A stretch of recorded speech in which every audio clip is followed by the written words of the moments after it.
I am 29 years old today. Right now, I am sitting in a very large conference room. The walls of this room are made entirely of clear glass. We are on the 60th floor of the Chicago Tower, looking down at the city streets below. The room is packed with people. The media is here, setting up their cameras and holding their microphones. The company's board of directors sits on the left side of the long wooden table. A team of lawyers sits at the front. And sitting directly across from me is my biological family. My father, Daniel, and my mother, Brenda, walked into this room 20 minutes ago. They walked in with their heads held high. They wore expensive clothes. They looked very confident. They smiled at the cameras. They were absolutely sure they were going to win a massive fortune today. My sister, Ashley, sat next to them, checking her phone and looking bored. The lead lawyer cleared his throat and started reading the last will and testament. He read through the basic legal introductions. He read through the minor asset distributions. Then he turned the page and reached Clause 9. He read the words of Clause 9 out loud, clearly and slowly. As soon as he finished the sentence, my mother stood up fast. The smug look on her face vanished completely. All the blood left her face in a single second. She turned completely white. Her knees gave out. She lost her balance and fell hard back into her leather chair. She was entirely collapsed, gasping for air. I sat still and looked at her. I felt nothing for her. To understand exactly why she collapsed in front of all these cameras and lawyers today, I have to go back in time. I have to take you back 16 years. When I was a young girl, we lived in a small house in the suburbs outside of Chicago. It was a completely average neighborhood. My family consisted of 4 people. There was my father, Daniel Carter. There was my mother, Brenda Carter. There was my older sister, Ashley. And there was me, Lena. If you spent just 10 minutes in our house, you would notice the favoritism. It was obvious to everyone, even to the neighbors. My parents made no effort to hide who they loved more. Ashley was the golden child. I was the leftover child. Birthdays were the easiest way to see the difference. When Ashley turned 12, my parents rented out a large banquet room at a local hotel. They invited 40 of her friends. They bought a massive chocolate fountain. They hired a DJ. They bought her a custom-made dress just for the party. My father gave a speech about how proud he was of his beautiful daughter. 3 months later, I turned 12. I woke up and went downstairs. There were no decorations. There was no party. Later that evening, my mother went to the local grocery store. She came back with a small, cheap cake from the discount bakery section. The frosting was smeared on the plastic box. The expiration date was the next day. She put it on the kitchen counter, handed me a plastic fork, and told me to eat it quickly before it went bad. Money was always a topic of conversation in our house. My parents cared deeply about Ashley's future. They went to the bank and set up a dedicated college fund for her. Every month, my father would sit at the kitchen table, write a check, and put money into Ashley's account. He talked about her going to a private university. He talked about her becoming famous or successful. One day, I sat at the table and asked my father about my future. I asked him if I also had a college fund. He did not look up from his newspaper. He just shook his head. My mother walked by and laughed. She looked at me and said I needed to figure it out myself. She told me to fend for myself. She said they did not have extra money to waste on me. The emotional abuse was a daily routine. They ignored me, insulted me, and made me feel invisible. But some days were much worse than others. I remember coming home from school on a Tuesday afternoon. I walked up to my bedroom. I immediately noticed that something was wrong. My bookshelf was empty. My small collection of science books was gone. My portable CD player was gone. Even my slightly used winter jacket was missing from the closet. I ran downstairs in a panic. I found my mother in the living room. She was holding a brand new, expensive dress. Ashley was standing next to her, smiling. I asked my mother where my things went. My mother did not even blink. She told me she took my belongings and sold them at a local pawn shop. She said she needed the cash to buy this new dress for Ashley's upcoming school dance. I started crying. I told her those were my things. She told me to stop being selfish. She told me to go to my room and be quiet. I walked out to the hallway, but I stopped around the corner. I stood there and listened. My father came into the living room and asked what the noise was about. My mother sighed loudly. "I cannot deal with Lena anymore," I heard my mother say. "I wish I only had one child." My father did not defend me. He just agreed with her. I stood in the dark hallway. My chest hurt. I stopped crying. At that exact moment, I truly believed I was nothing but a heavy burden to them. I believed I was a mistake. Time moved on. I turned 13 years old. I was a quiet teenager. I spent all my free time at the public library. I loved science and mathematics. It was the only thing that made sense to me. Numbers did not lie. Science did not treat me differently. One afternoon, I saw a flyer on the school bulletin board. It was an application for a scholarship to the National Youth Science Institute. It was a prestigious 6-week summer camp. It was an opportunity to live on a university campus, work in real labs, and learn from actual professors. I looked at the cost. The program cost $6,800. I knew immediately that my parents would never pay a single dollar for me to go. But the flyer said there was one full-ride scholarship available for a low-income student with top grades. I decided to apply. I knew my parents would sabotage it if they found out, so I hid the entire process from my family. I stayed late at school to type my essays on the library computers. I asked my science teacher to write my recommendation letter secretly. I submitted the application and waited. 2 months later, the mail arrived. I checked the mailbox before my parents got home. There was a thick envelope with the National Youth Science Institute logo on it.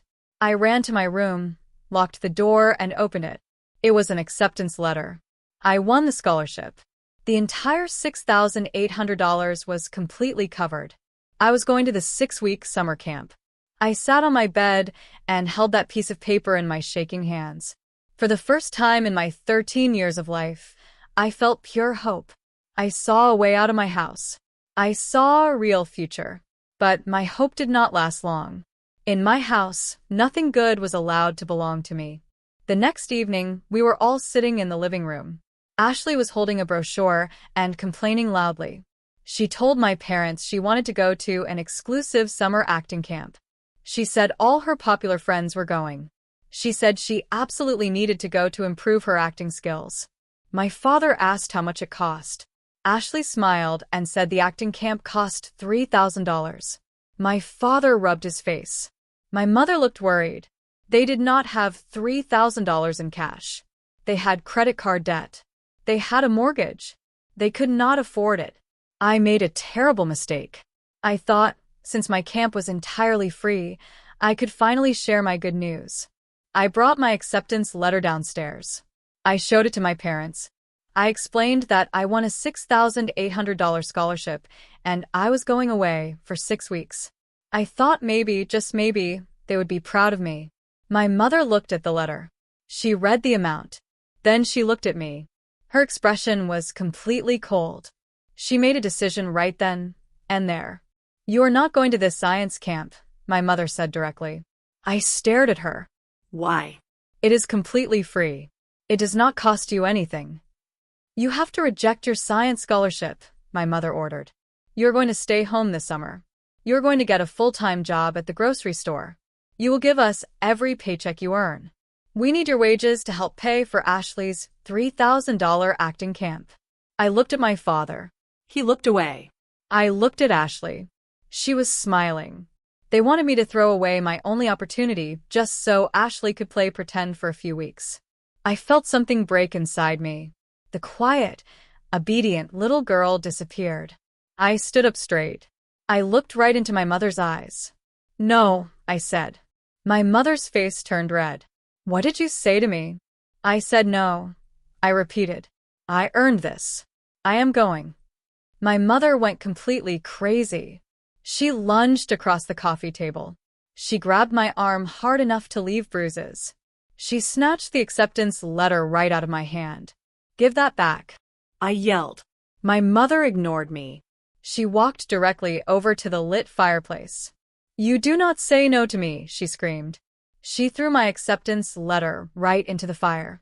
I stood there in shock as the paper curled, turned black, and turned into ashes.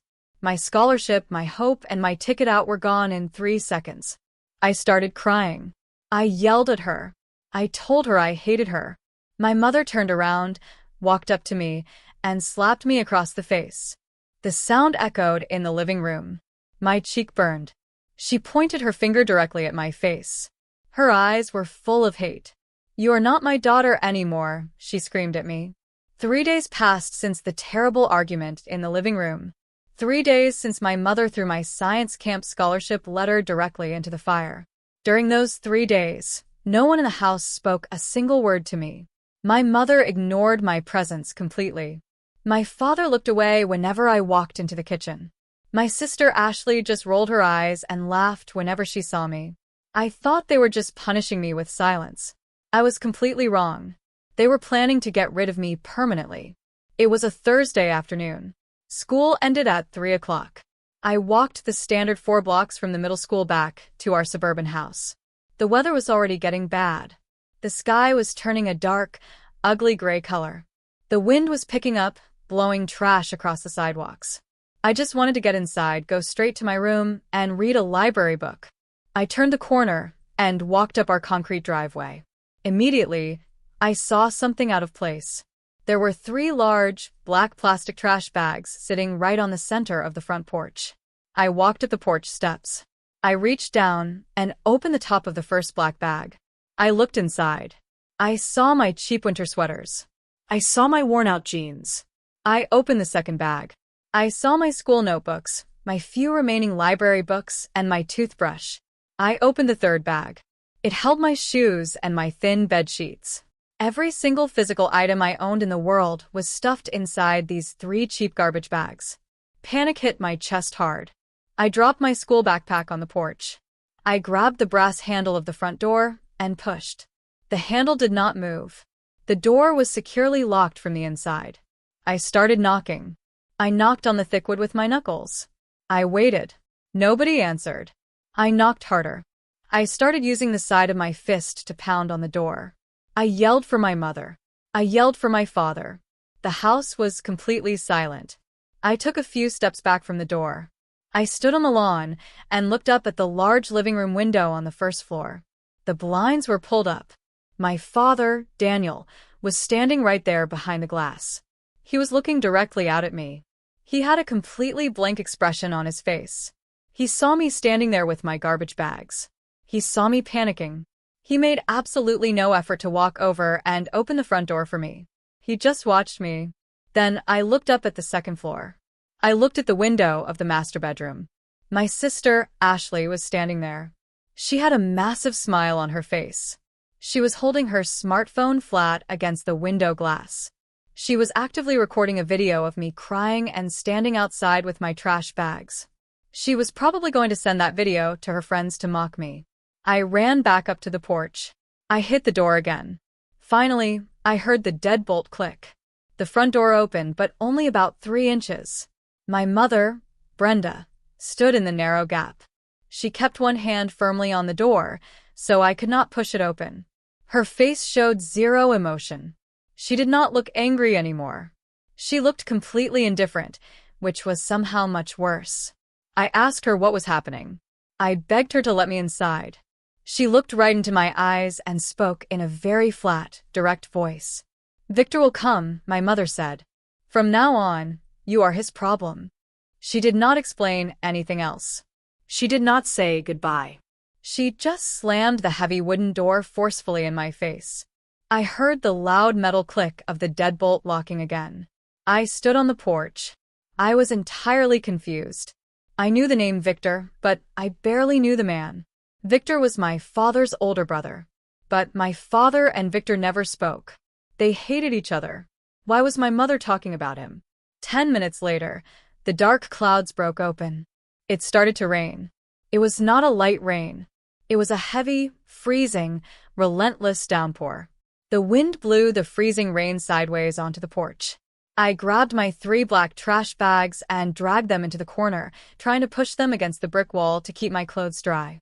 I sat down on the hard concrete floor, pulling my knees to my chest. The temperature dropped rapidly. My thin school clothes were completely soaked within the first 20 minutes.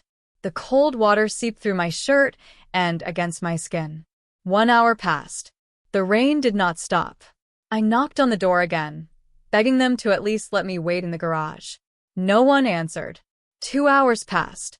The sun went down completely. It was pitch black outside. The street lights flickered on. The freezing wind cut right through me. I started shivering uncontrollably. My teeth were chattering so hard my jaw hurt. I felt a deep, hot ache in the back of my head. I felt a bad fever starting in my body. My throat was burning. My hands were numb and pale. 3 hours passed. 4 hours passed. I sat outside in that heavy storm for 5 solid hours. During those 5 hours, I watched the house. I watched the lights inside turn off, one by one. First, the kitchen light went dark. Then, the living room light went dark. Finally, the upstairs bedroom lights went dark. My mother, my father, and my sister all went to sleep inside their warm, dry beds. They knew I was outside sitting on the wet concrete in the freezing rain, and they simply went to sleep. I was completely abandoned. While I was suffering outside, I did not know what was happening inside the house earlier that evening. I did not know the legal reality of my situation. While I was sitting in the cold, my parents, Daniel and Brenda, sat down at their kitchen table and signed official legal papers. They voluntarily and legally gave up all of their parental rights over me. They officially transferred my legal guardianship away. They signed documents stating they were no longer financially or legally responsible for my existence. I knew absolutely nothing about these secret legal documents as I sat shivering in the dark. It was nearly midnight. I was too weak to stand up anymore. The fever was making me dizzy. My vision was blurry. Suddenly, bright headlights swept across the wet street. A large, black luxury car drove onto our street and stopped directly in front of the house. The engine stayed running. The driver's side door opened immediately. A tall man stepped out into the pouring rain. He did not even open an umbrella. He walked straight up the long concrete driveway. He walked up the porch steps and stopped in front of me. This man was Victor Hale. Victor looked down at my wet, violently shivering body. He did not ask any questions. He did not hesitate. He immediately took off his own expensive, thick wool coat. He knelt on the wet concrete and wrapped the dry, warm coat tightly around my shoulders. He pulled me forward and wrapped his arms around me in a safe, tight hug. It was the first time in my life an adult had ever hugged me like that. He looked directly at my face. He spoke in a very calm, deep, reassuring voice. "From now on, you have a home," Victor said clearly. He stood up. He picked up my 3 black trash bags effortlessly. He walked me down the driveway, opened the warm car door, and helped me inside. He put my bags in the trunk and drove me away from that house forever. As we drove toward the city of Chicago, I sat in the heated passenger seat and slowly stopped shivering. Over the next few days, as I recovered from my fever in his massive penthouse, I learned exactly who Victor was and what he had done for me. Victor Hale was not an ordinary man. He was a highly successful real estate tycoon. He owned 19 large commercial buildings across the city of Chicago. His personal net worth was $42 million. But the most important fact was his history with my father. Many years ago, my father, Daniel, scammed Victor out of $120,000. My father stole from his own brother. Because of my father's theft, Victor almost went completely bankrupt and lost his early business. Victor barely survived the financial hit. He rebuilt his wealth through hard work, but he completely disowned his family after that massive betrayal. He refused to speak to my father or look at him for years. But when my parents decided they wanted to throw a 13-year-old girl out on the street, my father called him. Victor despised my father. He hated him for the stolen money. But Victor still drove through the midnight rain to save me. He put aside his extreme hatred for my father just to make sure I did not freeze to death on that porch. That night, Victor became my real family. I woke up the next morning in a very large, comfortable bed. I was inside Victor's luxurious penthouse in the city of Chicago. Living with Victor was a completely different world compared to the house I grew up in. Victor was a highly successful real estate tycoon. Over his long career, he had managed to purchase and own 19 large commercial buildings located all across the city. He had built a massive fortune through very hard work, and his personal net worth was exactly $42 million. He achieved all of this success despite my father's terrible actions in the past. Years ago, my father, Daniel, maliciously scammed Victor out of $120,000.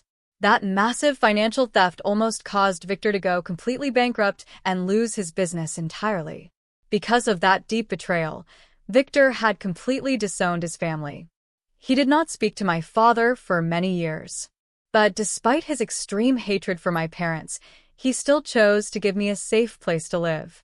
Living in Victor's house was quiet, peaceful, and structured. There was no screaming, no fighting, and absolutely no favoritism. He gave me my own room, a large wooden desk, and a brand new computer. He told me that my only job from now on was to focus entirely on my education. I took his words very seriously. I took all of my anger and all of my trauma from my parents, and I put all of that energy directly into my schoolwork. I studied late into the night every single night because I wanted to prove that I was not useless. For years after that terrible night in the freezing rain, I stood on a large stage wearing a graduation gown.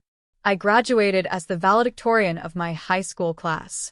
Victor sat right in the front row, smiling and clapping loudly for me.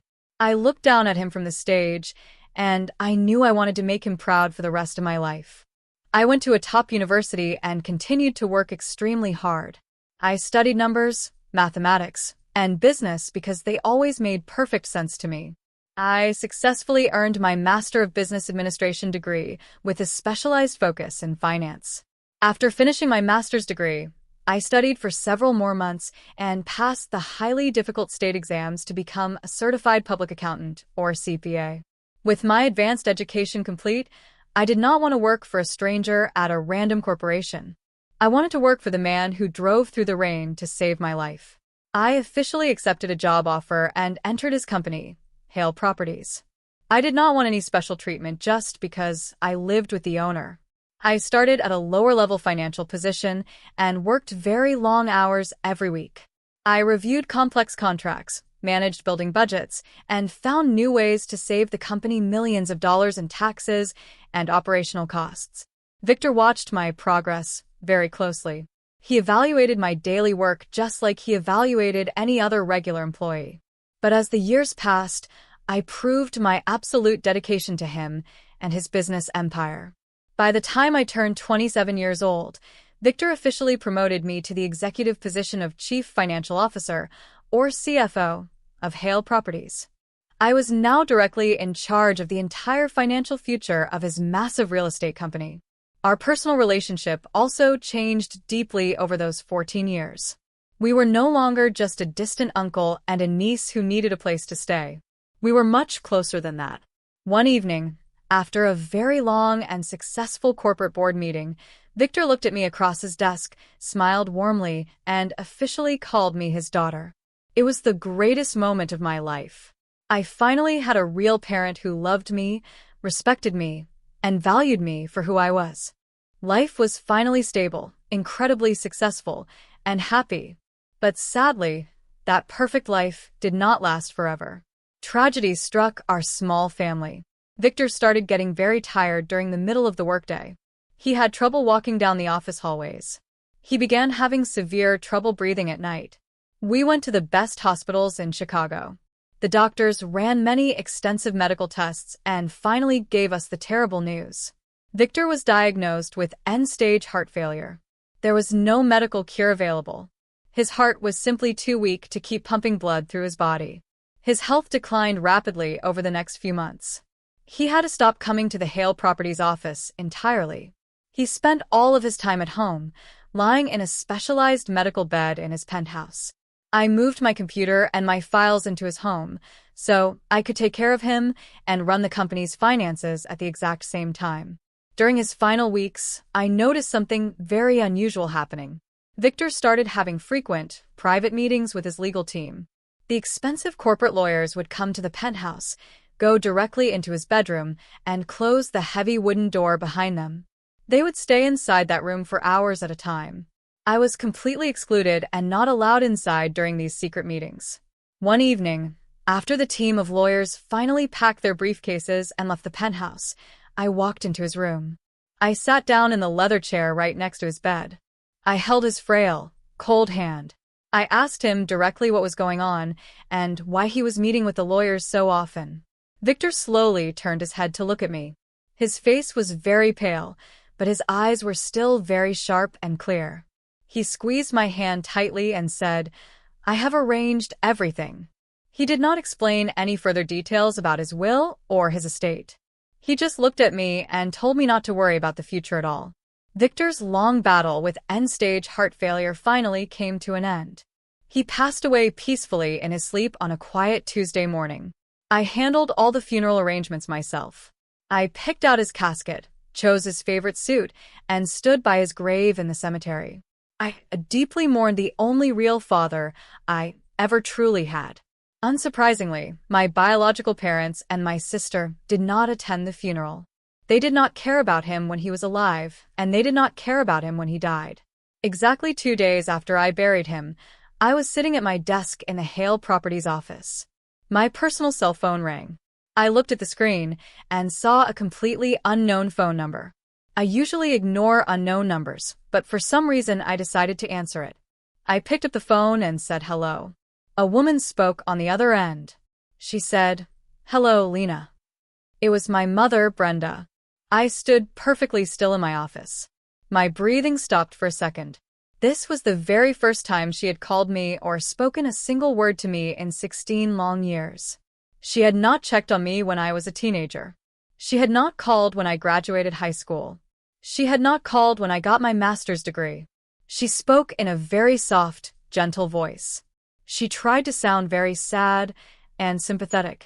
She told me she heard the news in the local paper about Victor passing away. She offered me her condolences. She asked me how I was doing. She asked if I was eating well and getting enough sleep. She pretended to care deeply about my feelings and my well-being.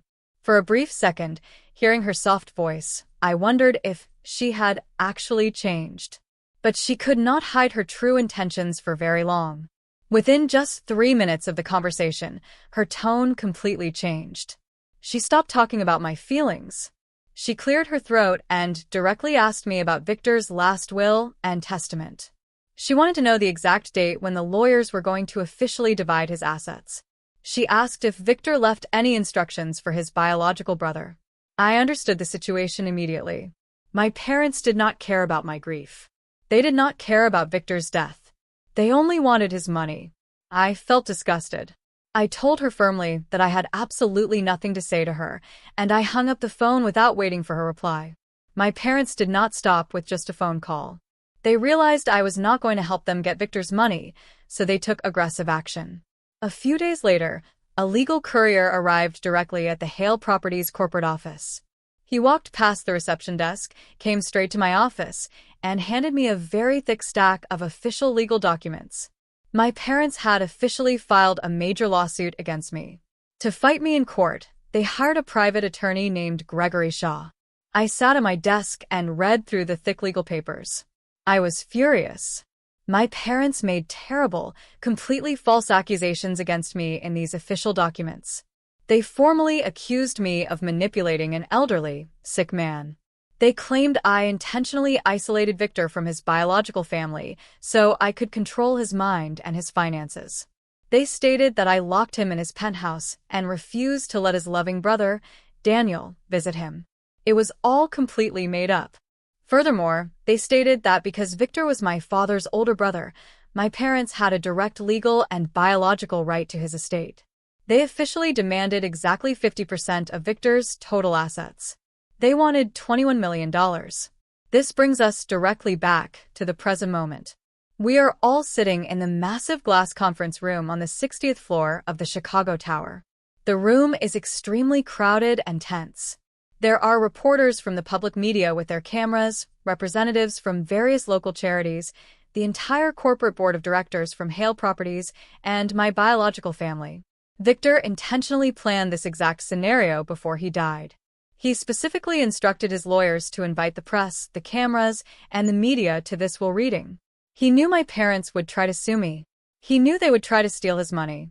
So, he set a massive, public trap for them. My parents walked into this room, looking incredibly smug. They sat down across from me, whispering to their lawyer, Gregory Shaw. They looked at the cameras and smiled. They were entirely convinced that they were about to walk out of this building as multimillionaires. The lead lawyer from Victor's estate stood at the front of the room. He looked around the long wooden table. He turned the pages of the thick will and began to read Clause 5. The room went completely silent. The only sound was the clicking of the media cameras. The lawyer read the words loud and clear. Clause 5 officially stated that Daniel Carter would receive absolutely nothing from the estate. Not a single dollar. The lawyer did not stop there. He read Victor's exact written reasons out loud to the entire room. He stated clearly that Daniel was completely disinherited because he maliciously scammed Victor out of $120,000 in the past. The lawyer continued reading, stating that Daniel deliberately abandoned his own child, locked her out in the freezing rain, and voluntarily signed legal papers to give up his parental rights. My father sat in his expensive leather chair in absolute, stunned silence. His mouth was slightly open. He was completely shocked that his brother exposed these dark, terrible secrets to the public and the media. My mother immediately stood up from her chair. Her face was red with anger. She started screaming loudly at the lawyer. She yelled that the will was a complete lie. She yelled that they were a loving family and that they never abandoned me. She pointed her finger at me and told the reporters that I was a liar who ran away from a good home. The lead lawyer did not argue with her screaming. He remained completely calm. He opened a manila folder on his desk. He pulled out the original legal guardianship documents that my parents signed at their kitchen table 16 years ago. He placed them flat on the center of the wooden table. He pointed directly at my parents' physical signatures at the bottom of the page. My mother looked down at the documents. She recognized her own handwriting. Her face turned pale. She immediately panicked. She stopped screaming. She realized her massive lie was completely exposed in front of everyone. My father just stared at the table, completely silent and defeated. The entire room, the board of directors, and the media cameras witnessed their absolute humiliation. The conference room on the 60th floor of the Chicago Tower was completely quiet after the lawyer placed the old guardianship documents flat on the table. The media cameras kept clicking rapidly, capturing every single second of my parents' public humiliation. My mother, Brenda, completely stopped her loud screaming. She stared down at her own physical signature from 16 years ago. She knew she could not lie her way out of this situation anymore. My father, Daniel, remained dead silent in his leather chair. He looked down at his hands and refused to make eye contact with anyone in the room. They both suddenly realized that their easy plan to take 50% of the estate was falling apart. But the lead lawyer was not finished with them yet. He picked up the heavy stack of papers that made up Victor's last will and testament. He turned several pages until he reached a very specific section. He looked directly at me for a brief second, and then he looked back across the table at my biological family. "We will now proceed to Clause 9, the lawyer said loudly and clearly. This was the exact moment I mentioned at the very beginning of the story. The lawyer adjusted his glasses and began to read the legally binding words of Clause 9. He announced to the entire room that in the year 2012, Victor Hale filed official paperwork with the state. The lawyer read the exact dates and the judge's final legal rulings out loud. He stated that Victor did not just give me a place to live when I was a teenager. He revealed that Victor officially and legally adopted me as his own child. The lawyer continued reading the long clause. He stated that because of this legal adoption process, I, Lena, was Victor Hale's only legal daughter. He then declared with absolute certainty that I was the sole heir to the entire estate. Every single commercial building, every single corporate bank account, and the entire $42 million fortune belonged exclusively to me. My mother heard these words, and her body reacted immediately. She stood up fast, but the blood completely drained from her face. She turned totally white. Her knees gave out instantly. She lost all of her physical strength and collapsed hard back into her expensive chair. She could not speak a single word. She just gasped for air, looking completely defeated. My father stood up from his chair, but he was completely frozen and dead silent. He looked at the lawyer in absolute, undeniable shock. My sister, Ashley, finally realized the reality of the situation. She realized they were getting absolutely nothing from the will. She put her hands over her face and started crying loudly right in front of the reporters and the cameras. Their private attorney, Gregory Shaw, panicked and tried to save the situation. He stood up quickly, slammed his hands flat on the wooden table, and started shouting at the lead lawyer. He said he was going to challenge the adoption records immediately. He said he was going to take this entire estate case to a higher court and drag it out for years. Before Gregory could say another word, my own personal legal team stepped forward. My lead attorney looked directly at Gregory Shaw across the table. "You will not be filing anything, Mr. Shaw," my attorney said in a very stern voice. My lawyer then turned around to face the media reporters and the Hale Properties Board of Directors. He announced that there was a massive conflict of interest happening in this room. He revealed to everyone that Gregory Shaw actually used to work as a lawyer for Victor Hale many years ago. My attorney explained that Victor fired Gregory from his job because of poor conduct. Because Gregory had prior access to Victor's private legal files and business secrets, taking this current lawsuit against Victor's estate was a massive and severe ethical violation. Gregory's face turned bright red. He knew he was caught completely. If he continued to argue and push this lawsuit, he would face an official disciplinary board and likely lose his license to practice law permanently. He stopped talking immediately. He did not even look at my parents. He quickly packed his legal files into his briefcase, turned his back on them, and walked out of the conference room as fast as he could. He completely abandoned my parents right there in front of the flashing cameras. With their lawyer gone, my parents were totally defenseless and alone. The large room grew very quiet again. The lead lawyer for the estate reached into his inside suit pocket. He pulled out a small, sealed white envelope. He opened it very carefully and pulled out a single piece of paper. He explained to the room that this was a private, handwritten letter from Victor Hale. He explained that Victor wrote this letter just a few days before he passed away. The lawyer read Victor's final written words out loud. The letter was addressed directly to me. "They threw you away like trash." The lawyer read Victor's exact words, his voice echoing in the large room. "I chose you. You are my only family. Do not let them come back." When the lawyer finished reading the short letter, he folded the paper neatly and handed it across the table to me. The entire massive glass room was completely silent. Nobody spoke a single word. The media reporters lowered their cameras to their sides. The corporate board of directors looked down at the table in deep respect.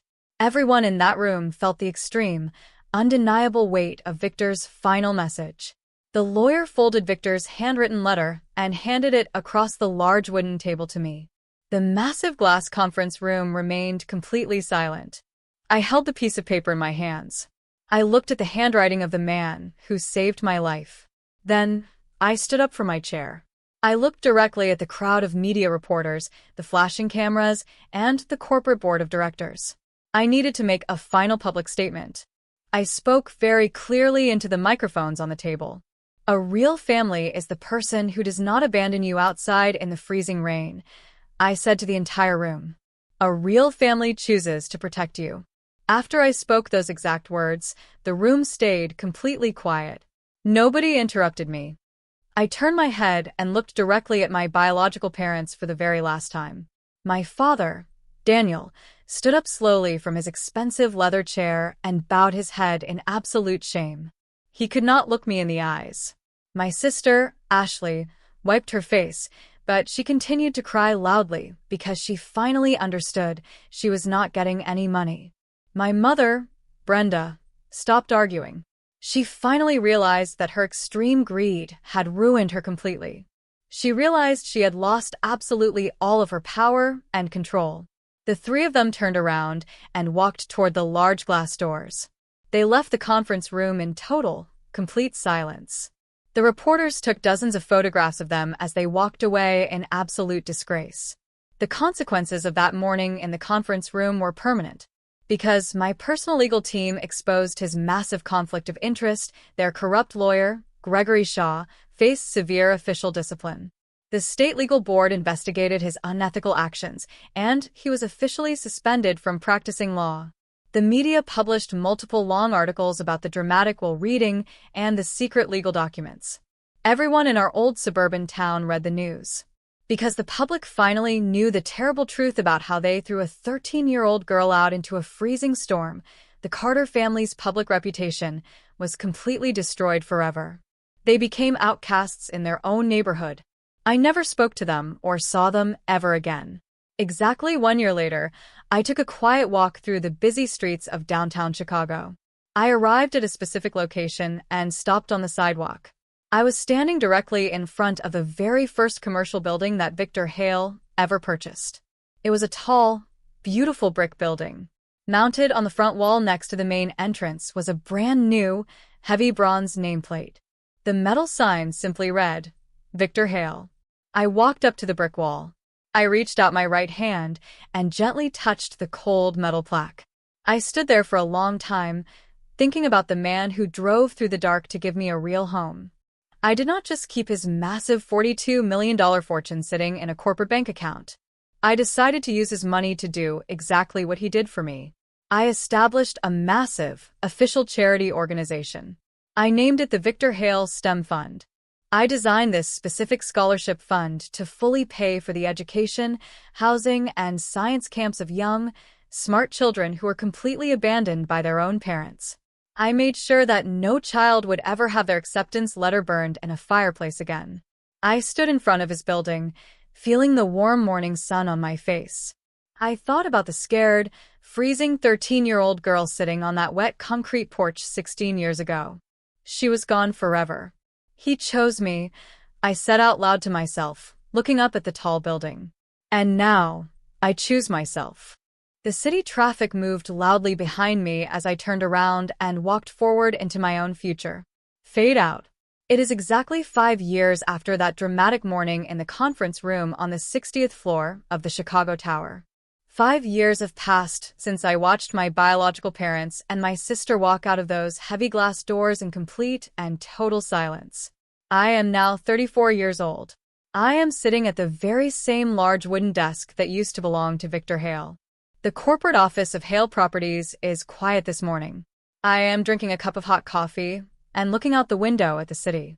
My life is incredibly peaceful now, but the lives of the people who abandoned me went in a completely different direction. When the media reporters published their long articles about the will reading, they did not hold anything back. They printed the entire truth about my past. They wrote about how Daniel and Brenda Carter locked their 13-year-old daughter outside in a freezing rainstorm for 5 hours. They wrote about how my parents voluntarily signed official legal papers to give up their parental rights just to get rid of me. The news spread very quickly through our old suburban town. The public reaction was immediate and absolutely brutal. My mother, Brenda, cared about her social status more than anything else in the world. She loved hosting neighborhood parties and pretending we were a perfect, wealthy family. After the news articles were published, her social life was completely destroyed. The neighbors stopped talking to her. When she walked down the aisle at the local grocery store, people would actively turn their shopping carts around to avoid looking at her. The women at her local club officially asked her to cancel her membership. She became an absolute outcast in the very neighborhood she loved so much. She could not handle the public shame. She stopped leaving the house entirely. She spent her days sitting in her living room with the curtains closed, hiding from the outside world. My father, Daniel, faced severe financial ruin. The local community read about how he maliciously scammed his own brother out of $120,000 in the past. They read about how he stood by the window and watched me shivering in the rain without helping me. Because of his terrible public reputation, his business clients completely dropped him. No one wanted to work with a man who could throw his own child away like garbage. His income completely dried up. He could not pay his massive credit card debt. He could not pay the mortgage on the suburban house. Eventually, the bank foreclosed on their property.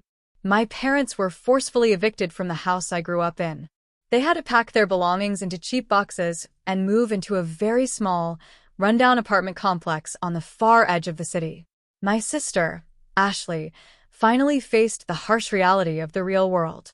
She was always the golden child. She always got the expensive custom dresses, the hotel birthday parties, and the $3,000 acting camps. My parents spent all their money on her and set up a dedicated college fund just for her. But when their finances collapsed, that college fund was completely drained to pay off my father's debts. Ashley never learned how to work hard because everything was handed to her. She never became a famous actress. Without my parents' money to support her lifestyle, she had to get a minimum wage job working at a fast food restaurant. She spends her shifts wiping down greasy tables and taking orders. I heard through a mutual acquaintance that Ashley constantly blames my parents for her miserable life. They live together in that tiny apartment, constantly fighting and arguing about money every single day. They have exactly the life they deserve.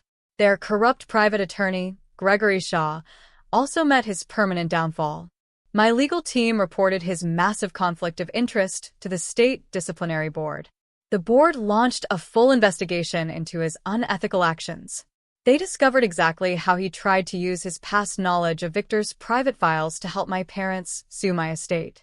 The state officially revoked his legal license. He was permanently suspended from practicing law. He lost his expensive law firm and his entire career. While their lives completely collapsed, I focused all of my energy on moving forward. I did not just keep Victor's $42 million fortune sitting completely still in a bank account. I used my master's degree in finance and my CPA certification to aggressively expand the business. Over the last 5 years, I purchased 11 new commercial properties. Hale Properties now owns 30 large buildings across the city of Chicago instead of 19. I increased the total value of the company to over $70 million. I know Victor would be extremely proud of the work I have done. But the business is not my proudest achievement. My greatest joy comes from the charity organization I established 1 year after the will reading. I named it the Victor Hale STEM Fund. I started this charity to help young, smart children who are neglected or abandoned by their own families, exactly like I was. Yesterday afternoon, I hosted the annual scholarship awards ceremony for the foundation. We rented a large banquet hall, and it was filled with hundreds of students and their teachers. I stood on the stage and called a young girl named Maya up to the podium. Maya is exactly 13 years old. She comes from a very broken home. Her parents do not care about her education, and she has to wear old, worn-out clothes to school. But she is brilliant. She loves science and mathematics, just like I did at her age. I looked at Maya as she stood nervously on the stage. I handed her a thick, white envelope. Inside that envelope was an official acceptance letter to the National Youth Science Institute. It was the exact same 6-week summer camp that I applied to 16 years ago. The scholarship inside the envelope covered the entire cost of $6,800. It covered her housing, her meals, and her travel expenses. Maya opened the envelope with shaking hands. She read the letter, and tears immediately started falling down her face. She looked up at me and asked how she was ever going to pay me back for this massive gift. I smiled at her. I placed my hand gently on her shoulder. I told her that she never owed me a single dollar. I told her that she earned this completely on her own through her hard work and her top grades. I looked directly into her eyes and said the exact same words Victor Hale said to me on that freezing, rainy night. "You have a home here," I told her. "Nobody is ever going to take this away from you." Maya hugged me tightly in front of the entire crowd. In that specific moment, I felt a deep, heavy weight finally lift off my chest forever. The painful memory of my mother burning my own acceptance letter in the living room fireplace completely disappeared. I replaced my worst childhood memory with something entirely good and positive. I made sure that Maya and hundreds of other children just like her would never feel useless or invisible. Later that evening, the local Chicago television news broadcasted a segment about our scholarship ceremony. I know for an absolute fact that Daniel, Brenda, and Ashley were sitting in their cramped, dark apartment, watching that exact news broadcast. They watched me stand on that stage, wearing an expensive suit, giving away millions of dollars to strangers. They watched the daughter they threw away like trash become one of the most successful and respected women in the city. They know with absolute certainty that they could have shared in all of this success. If they had simply loved me, if they had just treated me like a normal human being, they would be living in luxury right now. But their own extreme greed and cruelty completely ruined their chances. The bridge between us is burned completely to ashes, and it will never be rebuilt. I left the office late tonight. I walked out of the building and stood on the quiet city sidewalk. The weather was cool and calm. I took a deep breath of the fresh evening air. I thought about the handwritten letter Victor left for me before he died. He told me that they threw me away, but he chose me. He told me I was his only real family, and he warned me to never let them come back into my life. I followed his final instructions perfectly. My biological family is entirely erased from my present and my future. I do not feel angry at them anymore. I do not feel sad for them. I simply feel absolutely nothing for them at all. They are just complete strangers who happen to share my DNA. I looked up at the tall, brightly lit skyscrapers of Chicago. The scared, shivering little girl on the wet concrete porch is completely gone. She survived the freezing rain, she survived the emotional abuse, and she won the war. I built a massive empire, I saved myself, and now I am saving others. Victor Hale chose me when I had absolutely nothing. And now, every single day for the rest of my life, I choose myself.